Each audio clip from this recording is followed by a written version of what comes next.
Hello and welcome to a brand new installment of Nintendo News Report for Thursday, August 31st, 2017. I'm Donald Terriel, news editor of Nintendo World Report. Alex would normally be here tonight. Unfortunately, his laptop croaked. So he's going to be unavailable until after the long weekend as far as a working computer goes. But don't worry, I do have the chat room up so we can keep it going here with the fun times being had by all. And I'm joined by one of our regulars, Justin Berube. What's up, guys? Sporting the blue Kirby duds tonight, I say. Yes, got some Kirby action going today. Yeah, I actually just downloaded the anime from my Nintendo because what the hell else am I going to do with 100 platinum coins at this point? I have no idea. I mean, you could always pay for some digital rewards like wallpapers. I'm sure those may be available elsewhere on the internet. Yeah, because they actually later sent me a code for 300 platinum coins, so I just went in and burned a bunch of coins on stamina potions for Fire Emblem Heroes.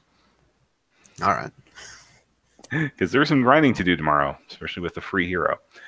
And the other person joining us this week is our man of the manuals and advertising specialist, David Lloyd. David, welcome to the show.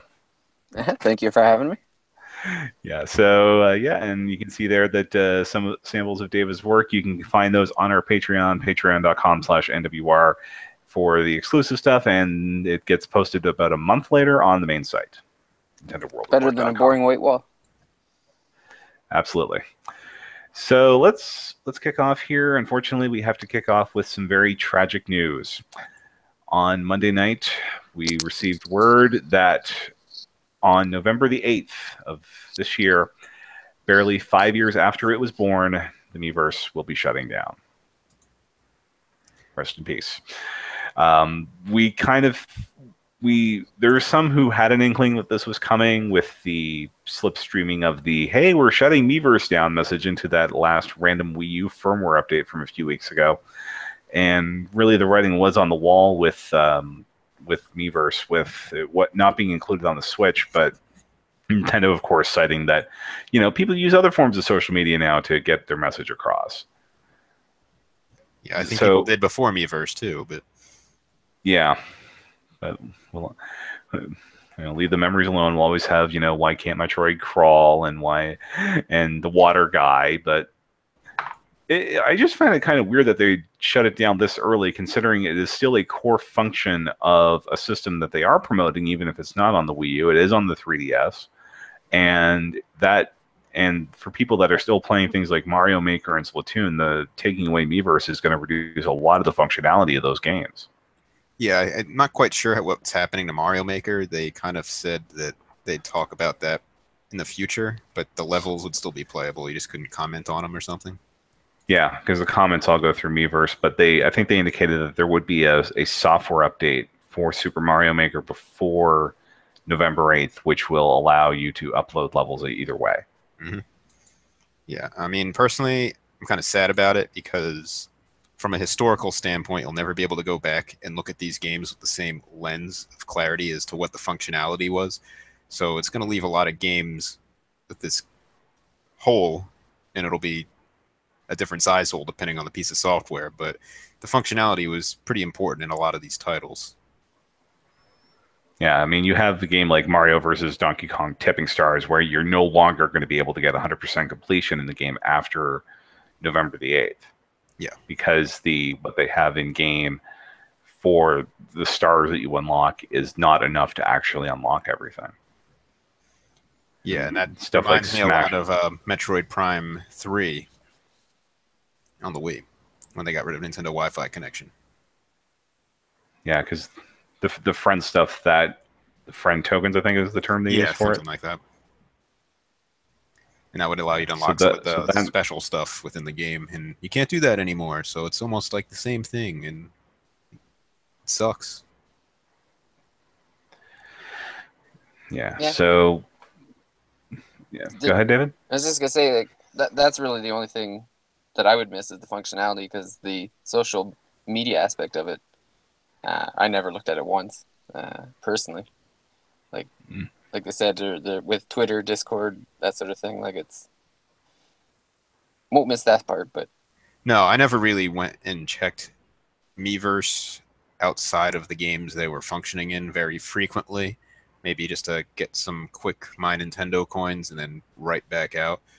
But I mean, in certain games, it was really cool to see people's comments on certain things. Like I think back to New Super Mario Brothers U, and you could see where people died and see their comments there. And Mario Maker especially was a huge one, and Splatoon was big too.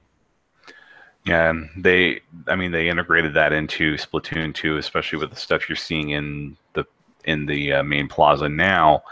But there's just something where it's going out to another service, whereas with the original Splatoon, where it was built right into the game and right into the Miiverse, because that stuff's just going to be gone. I mean, you can go in and download your own history on that, but a lot of the appeal for that, for things, and even the Miiverse stage in Super Smash Brothers for Wii U, like, what does that even mean nowadays? It'll be reflective of Miiverse in its current state. Completely blank. Yeah, it'll probably just be a stage with nothing in the back. But hey, who knows? Maybe they'll make it so there's some permanent images they've picked out to be back there. Who knows? Yeah, maybe have a live, like, some of the greatest hits, just upload them into the stage, and you're all set. Yeah. Although you know somebody's going to try and write out the DK wrap to try and get that in there before it goes away. Yeah, I mean, I guess the biggest difference going from Wii U to Switch in trying to incorporate similar functionality in the way of Splatoon, like the way they do it, is it's a lot harder to draw on the Switch screen because you don't have a stylus. So yeah, even this capacitive stylus I've got here, it's a bit bigger. It's harder to do the fine points I found when I was using it on the Switch. Yeah, I mean, I'm sure they could come out with something that would work decently, but it's even if they do, it's still not something that everybody who owns the device is going to have, or you're going to have readily available next to you, since the Switch is portable. Like, are you going to carry that around with you everywhere you go? I doubt it. So it just becomes more of a hassle to actually write and draw things in games where they try to reproduce that Miiverse type of functionality on the Switch. So hopefully they find a way to do it a little bit better, because I know some people do a great job on Splatoon 2, but I know other people do some crazy things like hooking up computers through the USB to draw out the images for them to do crazy things. So for me, I'm not going to that length. I would just like, and I'm not a great artist either. I just like a way to make it easier for me to just even write things out, because I tried to write something out with just my fingertip and it was very difficult. Yeah, writing. I've found that I'm probably a worse artist than you are, and I've tried to write things out with just like even using the analog sticks, and it just does not work. No, I wouldn't mind seeing some kind of uploading feature.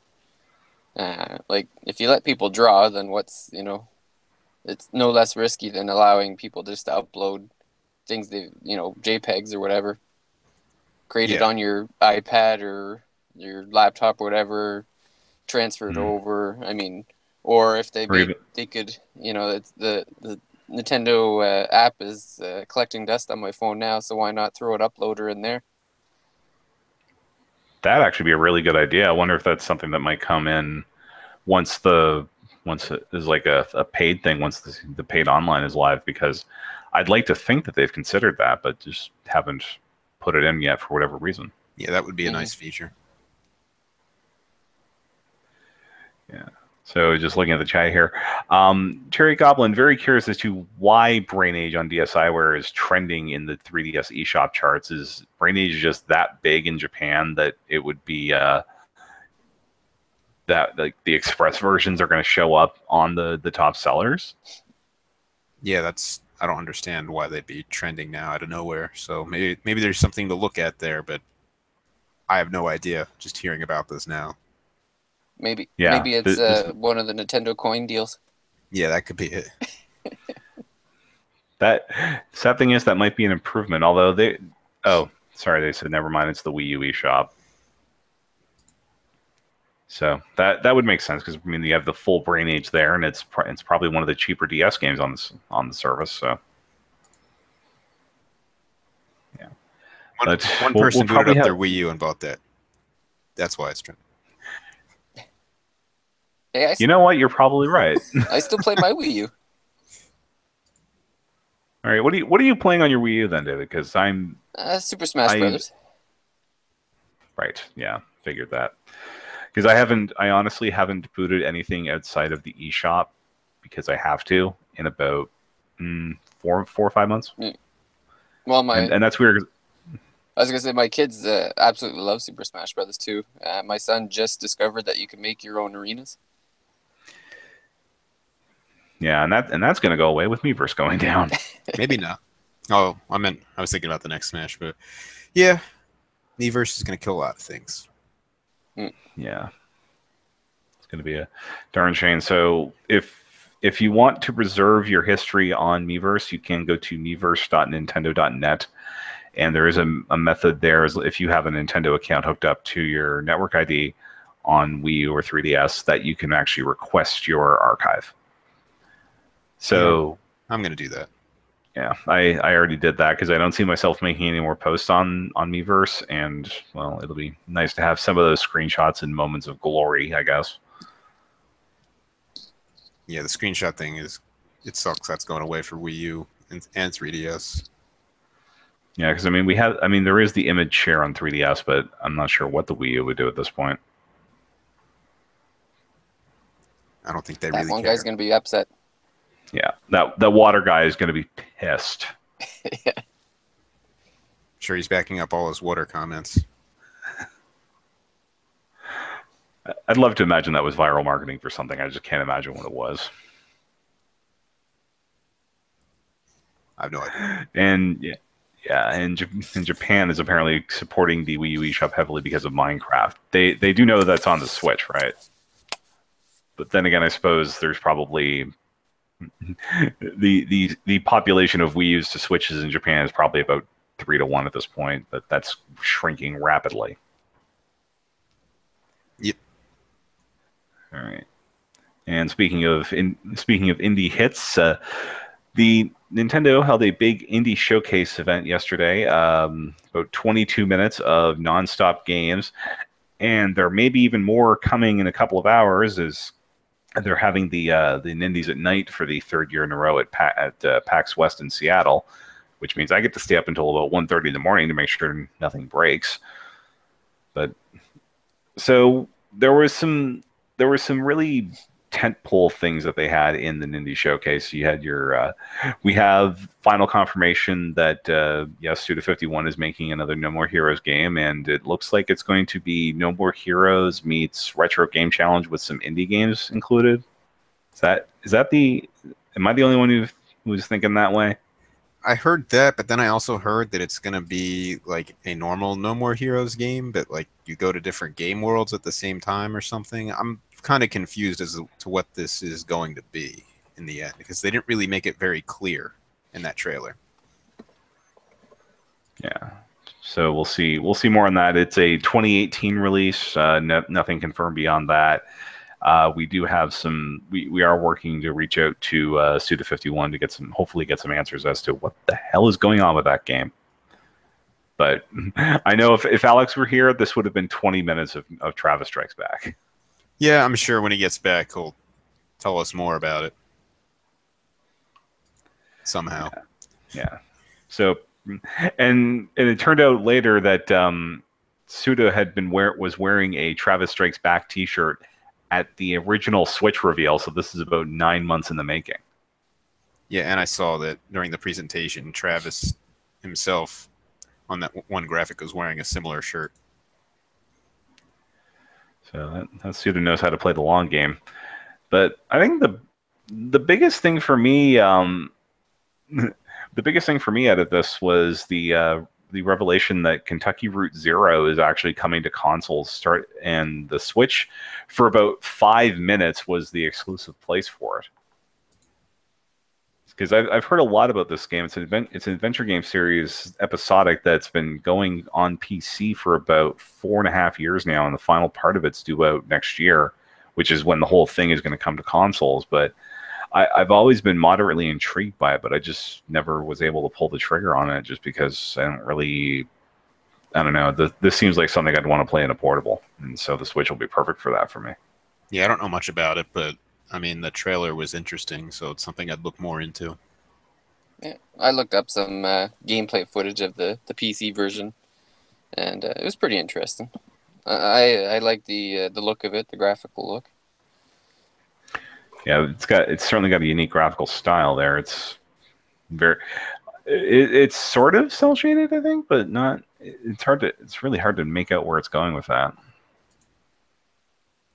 It's just a weird thing that just I've heard so much about it from people who've played the PC version and have been on other podcasts that I think that's just what nailed it for me.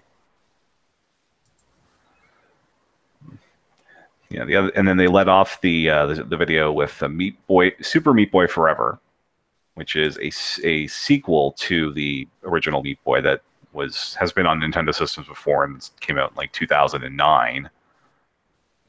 The first full sequel for that looks like it may be more the same, but they may be mixing in some Bit Trip Runner. Yeah, it kind of looks like that. So, yeah, so hopefully it won't be as hard as the original Meat Boy, because I do have that through PlayStation Plus, and that is a rough ass game. Yeah, I've been interested in playing the original. I haven't. It came out on Wii U, but I didn't know when I'd have time to play it, and I heard that the original may be releasing on Switch, so I'm hoping that happens, because I'd like to go through it since I like hard platformers. Yeah, I think Team Meat later said on Twitter that they're aiming to have it out before the end of the year. Awesome. Have Meat Boy on Switch. So another big platformer on the pile for us.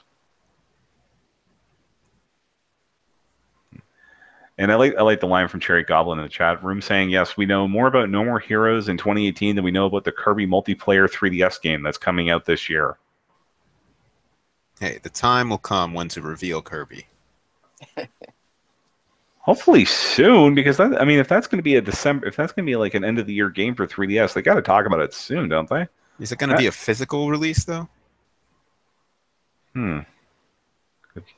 Good question. Because if it's not, it could just be one of those like, hey, it's another digital Kirby game for $8. Have fun. Yeah, except they already did Kirby the Fighters like 3 years ago. And that seemed to be where they were going, unless it's going to be like a portable racing game or something. Yeah, I have no idea. We'll see what happens, but I don't know. Because honestly, I can't. I'm not the only one who probably expected a Nintendo Direct this week, a full Direct, not just the indie stuff. Because that would have been the perfect time to do that. I think whenever you get the next Direct, you'll probably hear about that. But this wasn't really about Nintendo themselves; it was about the Nindies. So I can understand why they didn't throw their own things in. They're not trying to distract from this indie message that they're focusing on this week. Yeah, I mean, Damon Baker is the one who presented the thing. Yep. Yeah, and we know most of the details about the rest of the year for the Nintendo stuff too anyway, so it seemed fitting to we think. Show some more. Yeah, the only thing I think we're missing is just what's going to be November, what's going to be December, and what's the Kirby game. I think December might be Xenoblade, and November could be Smash Brothers revealed at Nintendo World Championship Finals. I think that may not be the only announcement we get at the World Championship Finals either. Nope. Yeah. But I do also want to call out Nintendo, because the term exclusive has taken enough of a beating in the last few months, with Microsoft stretching that definition about as far as it could logically go. But now we have Nintendo announcing, "Oh, this game is coming exclusively to Switch," and then not even before the video's over, we get the press release saying, "Oh yeah, this is also coming to PS4 and Xbox One." I think a lot of the things they said in the video, and I didn't compare completely, but a lot of it was like exclusively first on Switch, I think, or something like that. Well, that's what the graphics said. First on Switch, exclusively first on Switch. Okay, so is that a day, a week, a month? Who knows? 5 minutes. technically, I mean, SteamWorld Dig 2, they announced a date for that in the Direct, and it's the 21st, and then Image informs that it's going to come to PS4 and PC a few days later. So it could just be, you know, this will come out on eShop Thursday for Switch, and then the following Tuesday for PS4, and then Wednesday for the Xbox One, because those are the traditional release days for those platforms. It's marketing, Donald. I don't really understand the need for exclusivity and the indie stuff anyway. It's meant to be a way of getting get people interested in the platform. Like this whole, you're going to get the, like, this is a place to play things first and probably best. In the case of something like Nintendo Route Zero. And I'm guessing when an indie company goes to Nintendo saying, like, we're going to have this exclusively on your system for a short period of time, that's probably a better guarantee that Nintendo, like, at this event, is going to give you more time when they do an event like this, or even like in a Direct or something. They might give you like a minute or so to push that game, so it'll get a bigger push than if you just kind of like threw it all out there and you weren't like this huge anticipated indie title. Well, that would explain how a couple of those games got in there that I'm just kind of scratching my head thinking, you know, how are they, first of all, how are they on the Switch? Secondly, how did they get into the Indie Showcase? It's probably a lot of decision making that goes on with that, but yeah, this is definitely something that Damon Baker and his team are working to try and get stuff, you know, try and get, if they can't get exclusives, at least get timed exclusives on it, because there was a lot of this is first, or this is exclusive, or this is a console exclusive in that video. Like these special features for Switch. Yeah. So did any of the other games in the Direct stand out for you? Because I know the one that Neil will want us to talk about, which is the Elephant Zelda game, Yono.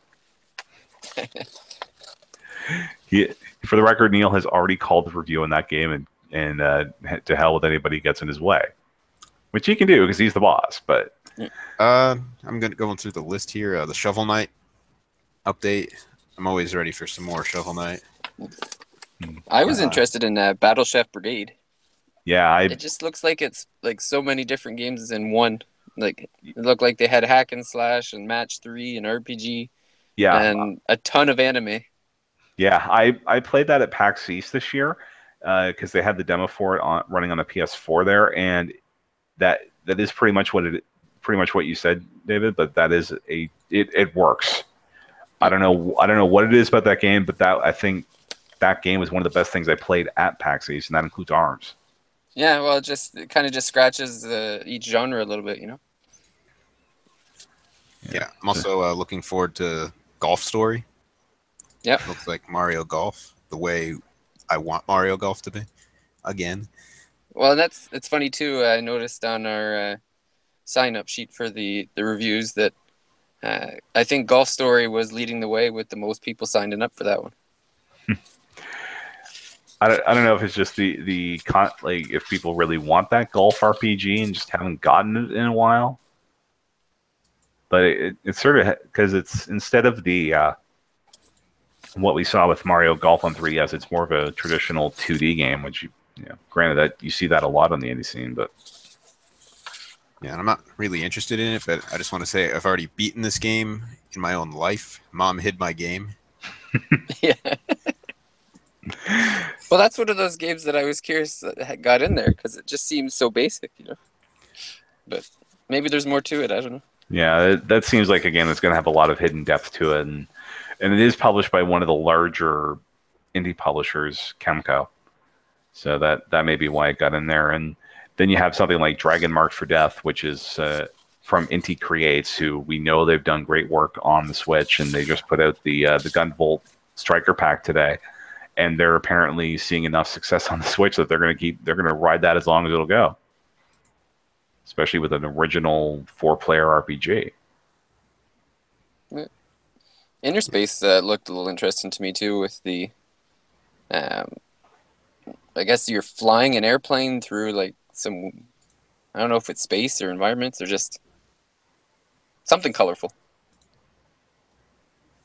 Yeah, I'm also looking at Wolverblade because it just looks like a NES style fun beat 'em up, which I can go for every now and then. Yeah, always nice. Always nice to see those. And I might be alone on this, but I think we're overdue for a breakdancing game in general. So the fact that Yeah, we've there's that got whole trailer. I was just like, I don't understand what the player's even doing in this game. It was a decently long trailer, but what's the gameplay in that game? And the trailer doesn't really explain any of that. So I'm just left looking at it, scratching my head like, there's just people breakdancing. What does the player do? There must be button combinations somehow. Yeah, or doing it to the beat. I mean, if Rhythm Heaven is on hold while the musician recovers from cancer, I mean, I don't know if this is going to be the closest we get to it, but it does look very stylish. They did call it a rhythm game. Yes. Yeah. The end. Morphy's Law was hard one to judge there. It seemed like it had some interesting features, but yeah, I just don't know how a game like that is gonna fare on Switch when there's Splatoon. Which seemed a little bit similar in concept, not exactly the same, but yeah, it's I can see where you're coming from. It's like it's a 4-on-4 shooter with you're doing things that are you're not out to shoot people, or in this case, if you get shot, you get the advantage of being able to go into smaller places or bigger places, or than you normally would as a regular sized character. Yeah, so the concept is interesting. It's the execution we'll have to see, I guess. Yeah, and a lot of people were hoping for Stardew Valley and Yooka-Laylee at this, but we had heard that Stardew was actually going through cert right now. So probably once assuming that comes back clean, then they'll probably the Stardew devs will probably make an announcement at that point, and that should be out before the end of the year on Switch. And Yooka-Laylee said that they're going to make an announcement. They had said on Twitter that they're going to make an announcement of some sort as well down the road. I think they're getting close as well. Everybody, no new information was needed for those games. At this point, we just want a release date, right? So.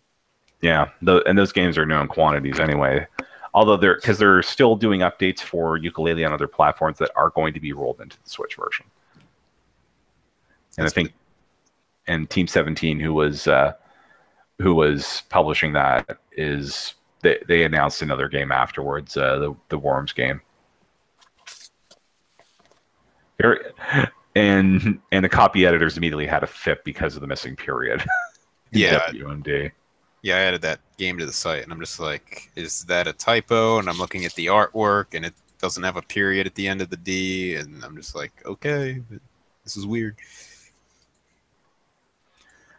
Yeah, so that was an indie showcase. Maybe we'll get a direct for some of the bigger stuff just to fill out those last 2 months of the year. But I mean, we had the stuff come out of the GameStop announcement this week, like the GameStop exclusive Pokemon pack, and yes, the Fire Emblem Warriors limited edition is coming to North America pretty much intact. Is that Pokemon pack GameStop exclusive? I believe so, because I think Amazon has this, because I know it's EB Games exclusive in Canada, and I think Amazon might have the Steelbook. Okay, yeah. I mean, I know it got confusing last year. There were 5 different boxed versions of Sun and Moon in North America, and some of them had some retail overlap, some of them were exclusive, so it became just a huge mess. And I'm wondering how many boxed exclusives we'll get this year for Ultra Sun and Ultra Moon. We're up to 2 right now. We'll see what happens. Yeah. Yeah, and I've already bought one Fire Emblem Limited Edition this year. I don't know if I should buy this one, but I really want the soundtrack. It's going to come with it. But then, you know how many tracks are going to be on that yet, or it's 3 CDs, so it's going to be a biggie. It's just it's not one of those cheap soundtrack samplers. Yeah, no, this isn't Atlas. This is we get the full meal deal, because it's got to cover a whole series of games as well. It's just I have the original on a pre-order for about $50 Canadian. Yeah, I'm wondering what's going on with the new Nintendo 3DS version of that game. They want to put, I think they want to put the best foot forward with that game, and that means showing the Switch version. And if you want an idea of how it's going to go, look at Hyrule Warriors versus Hyrule Warriors Legends, and then consider that they intentionally only put this on new 3DS. Yeah, I mean, I think that's the right move, but at the same time, it's just weird to me that they've kind of not mentioned that product in a very long time, yet it's still coming, and it's like a related product to this. So I don't know. It's one of those weird things where I understand why they're doing it, but at the same time, I feel like they should be like, and don't worry, remember, it's also coming to new Nintendo 3DS. Yeah, I think the only indication that we've gotten from Nintendo about that is that it is now on their games list. So they do have the listing for Fire Emblem Warriors on new 3DS and Switch. We should also mention that it's coming out same day in Europe and North America, which is October 20th, which is a week before Mario Odyssey. Good job, guys. Yeah. They got 7 days to play it as quick as you can. 7 days is about how long it takes me to get sick of the average Muso, so why not? About 7 seconds for me, but I don't know. This one might hook me a bit more just because, well, it's Fire Emblem, and it's the Fire Emblem games that I started with. Yeah. Yes. Send your hate mail to @DonaldMick on Twitter. I know I will be. although one reason I still keep my Wii U hooked up because I do have 3 Fire Emblem games on it. Yeah, and you're saying good luck, you have a week to beat that game. With the amount of content that was in Hyrule Warriors, you're probably going to be playing that game for 7 years if you want to do everything in it. And it's a mess. And that's before they announced the inevitable DLC plans. You know, we're getting Skilled Roy at some point. I just don't know when. I'm sure there's going to be plenty of DLC for that game. Some paid, some free. It's going to be another fun year or so of Warriors on Nintendo platforms. Congratulations to Muso fans. Mm-hmm. All right. Speaking of niche things here, Justin, Pokemon Go minute. Pokemon Go. Okay, so today is the last day for the current legendary birds, and also starting today, the 3 what do you call them, Donald? The legendary. There's some dispute as to whether they're dogs or cats. So I know. I don't think they're dogs, so I'm not going to say the fan community quickly latched onto gerbils. Well, I'm not going to say that either. But the 3 legendary 4-legged animals from Gold and Silver have started to appear as of a few hours ago in Pokemon Go, and each region is going to have an exclusive one for about a month, and then they're going to switch, rotate around, and then that's going to be another month of that one, and then rotate around again one final time. And hopefully at the same time, which it sounds like is going to be finally happening soon, the exclusive raid battles, now renamed as EX raid battles before they've ever appeared, will be rolling out, which means Mewtwo should be available to people who weren't at that Japanese event last month. So that's Pokemon Go right now. Yeah. Oh, and there was an update so you can spin the gyms with your Pokemon Go Plus now, and some other bug fixes and whatnot. Yeah. There's always bug fixes with these games. Oh yeah. All right. I think that's it for Pokemon Go. Yeah, pretty much. And so I guess before we sign off here, we've got a couple of I've played a bit of Mario versus Mario and Rabbids Kingdom Battle. David, you did a video review for us on the site, and there's also a ton of gameplay footage there.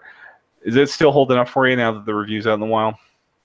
Yeah, it's still fun. Like the challenges are even when you do beat it, to go back to the levels and do the challenges, I think are pretty neat. Like a few of them are, it's just a different. The challenges well, some of them anyway, are just different from the battles that you do in the actual game.